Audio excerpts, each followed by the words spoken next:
Hi Gordon. Today we're going to talk about a couple of things that we can do to improve the performance of the air conditioner on a 123 Mercedes 300D Turbo. One thing that we can do is bypass the thermostat. It helps if we understand what the thermostat is for, so we know what we're doing here. There's a thermostat connected to the evaporator core.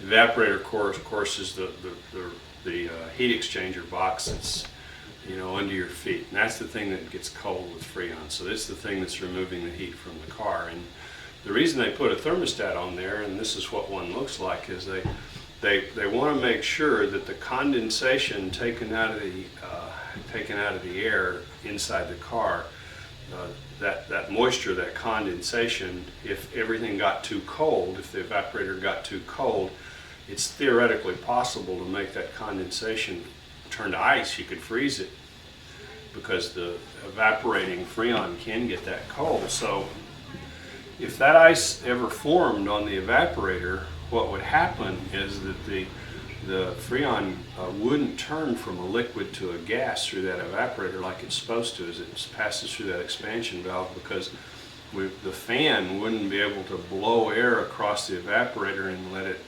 absorb the heat. So what would happen is we'd have liquid Freon going back to that compressor, and we want that to happen.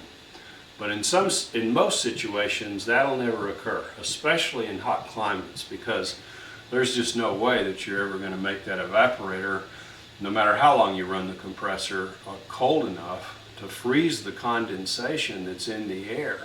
So what we're going to do is we're going to bypass this thing. It's got, all it is a series switch effectively, and it senses the temperature of the evaporator, and normally it's set at about 40 degrees Fahrenheit. So 40 degrees Fahrenheit, they essentially say that's cold enough, don't get close to zero, or I'm sorry, don't get close to 32 degrees Fahrenheit. So the switch, the thermostat, senses that evaporator temperature, and it's in series with the electrical circuit that's controlling the clutch on the compressor.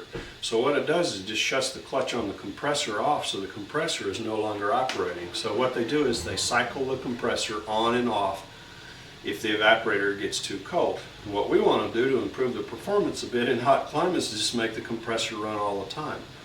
Well, the way we would do that is just bypass it. So it's got two spade connections on there, and we're going to go find it. It's underneath the kick panel on the passenger side. We're going to pull the plugs off of it, and we built ourselves a little short there. We're just going to pretend that it never gets too cold and short it out. And we'll show you before we do that how the compressor cycles on and off under normal conditions, and then once we put our little bypass on this circuit, it never will be able to shut off. Okay, Gordon, what we're looking at is the compressor here, and we're going to watch how it clutch cycles on and off.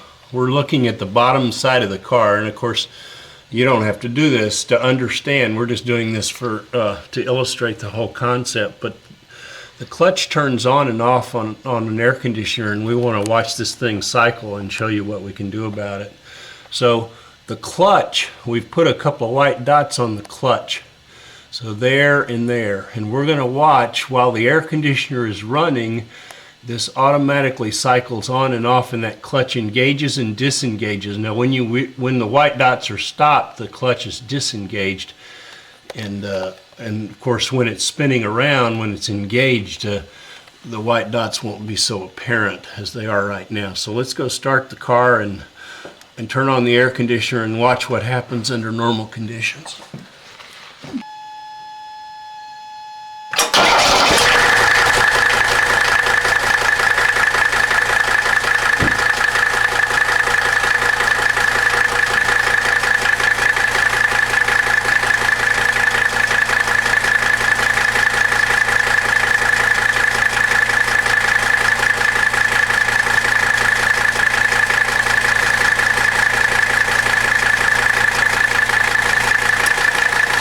See the clutch turned off.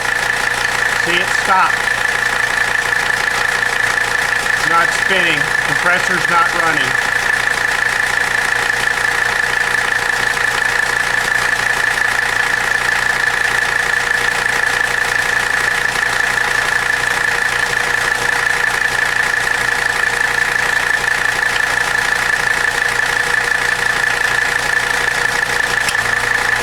Now I turned back on. So you see it was off for maybe 20 or 30 seconds.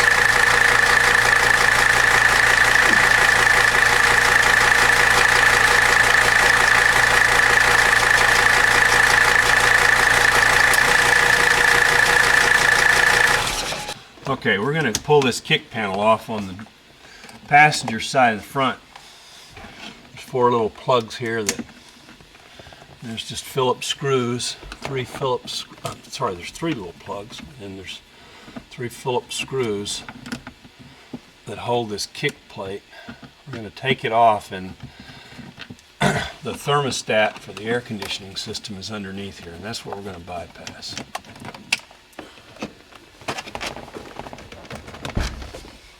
Got that one. There's one. You just turn these things 90 degrees.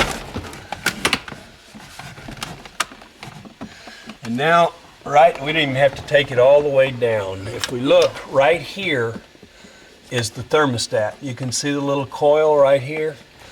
So we just want to pull these 2 wires off. And we want to bypass that puppy. Essentially short it out. That'll make that compressor run all the time. That's all there is to it. I only recommend that you do this in a warm climate. If you run the climate control system on one of these Mercedes and say you're in a cold climate, we'll pick a place, Michigan, and you have the thing on heat, and you push that button right there or that button right there. This climate control system is set up to run that compressor even in cold conditions, because the air is blown first across the evaporator while the compressor is running to remove the moisture, and then it's blown across the heater core to heat it up. And so it is conceivable that you would freeze the moisture in the air, and then you could get liquid back to that compressor if you're really trying to run the heater, but you're running one of these 2 buttons.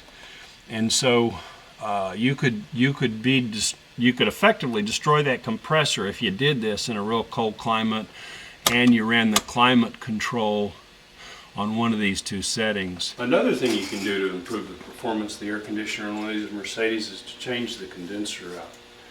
This is the old condenser that came off this car, and it's perfectly good. There's nothing wrong with it. It's just what we call a serial pass condenser.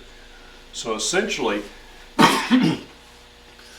Freon gas enters one side of this thing on the small line here. It enters, of course, and it's a gas when it enters, and we're trying to get it compressed into a liquid, or compressed and condensed into a liquid. It's under pressure, and it's called a condenser because what we're trying to do is change it back into a liquid by the time it comes out of here. And so it's what's called a series pass, and so the Freon enters one end and it goes in series through a system of tubes, and of course that's where we're trying to remove the heat from the Freon, condense it back into a liquid. That's the old style. When R134 new Freon came out, they had some problems because it ran at a little higher head pressure, and so what they needed to do is drop the pressure. They also needed to come up with a better way to condense the Freon. And so what they did is go to what's called a parallel flow condenser. And in a parallel flow condenser, it's got a better heat exchange property and system, and what happens is that the gas enters one side of the condenser, and I've changed this one to a parallel flow, and it flows through a system of tubes. You can see that all the lines are in parallel. This is called a 4-pass parallel flow because each one of these tubes has 4 tubes inside it. So that line that goes from here to here has 4 little tubes inside there.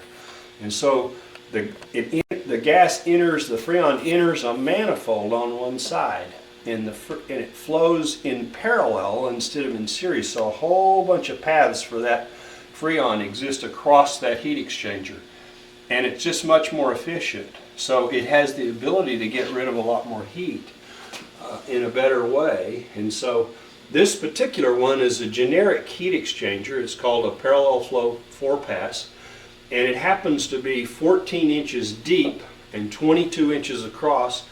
And I just built some little brackets out of a piece of steel, and of course it's made with a whole bunch of mounting holes. And so I just took the old condenser off of this car and mounted this parallel flow one, and of course I had to buy some fittings and some hoses to connect back to where it was. And of course, if you were to have this done, you need to have someone extract the Freon. These things came with R4 Freon, and I'm sorry, R12 Freon, and you would have to have somebody take a machine and suck all that Freon out of there before you did this job, and then you'd have to have the Freon put back. But I think you would find it well worth the effort. It would cost about $150 in material by the time you paid for this new condenser and the fittings and the lines. But you would find a real difference in the performance, especially when you're driving around town. Once you get on the freeway, if you're just driving at a constant 60 or 70 miles an hour, the old ones are fine. But when you're in constant stop and go traffic under hot conditions like the city of Phoenix, these things make a real material difference in the ability of the system to cool the interior of the car.